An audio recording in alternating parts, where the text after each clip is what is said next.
And to me, it's so neat because you share each other's cultures. You're bringing some from the Philippines into him, and you're bringing some from the U.S. into her, and you marry those two things together.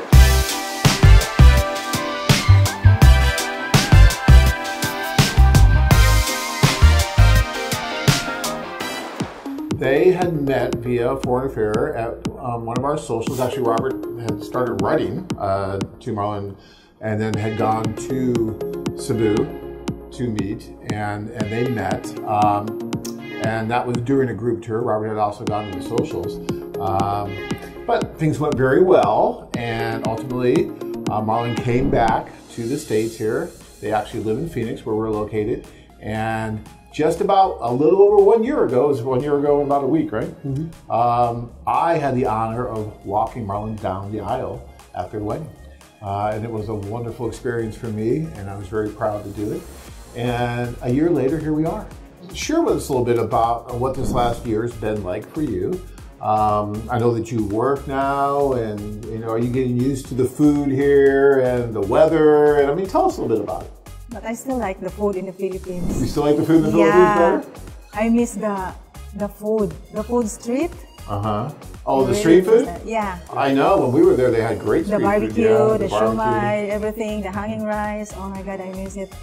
But when we arrived in Philippines, it's really, really hot.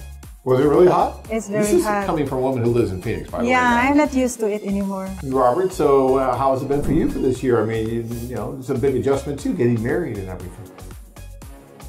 No, actually, the getting married, getting used to her ways of doing things. Very insistent about doing some things her way, and doing it now. I was like, this it can wait. She's like, no, it's now. I like that. Get it done now. Don't wait. And she doesn't, but I can't complain. I mean, when she doesn't like a dirty kitchen at all. I'm okay with that, but I mean, she's very particular about how the dishes are done. And my poor grandkids try to do dishes, and she always is like Inspector Code, making sure they're okay. It took a while to break her of her worst habit was she wanted to do laundry Filipino style. Sometimes I do hand wash. Really?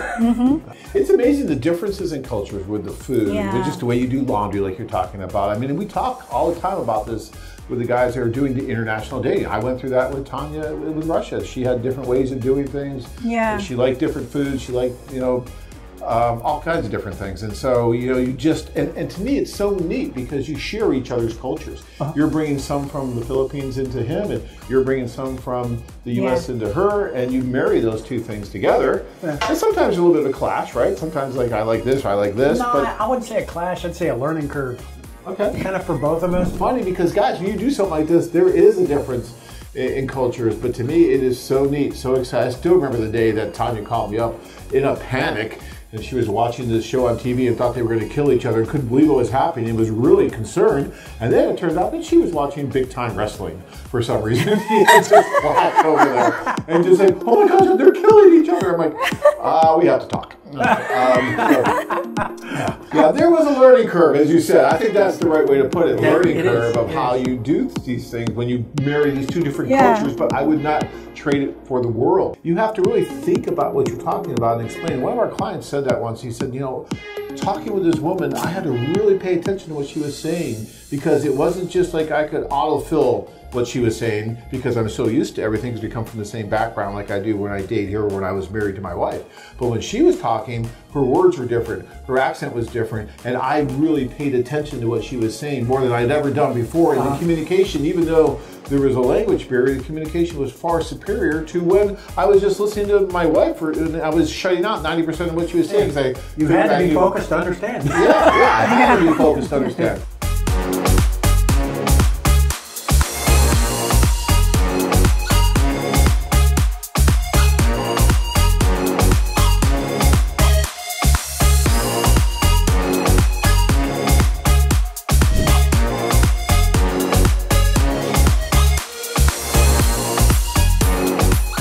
Join men from all over the world as they take a trip and find their future brides. Interested?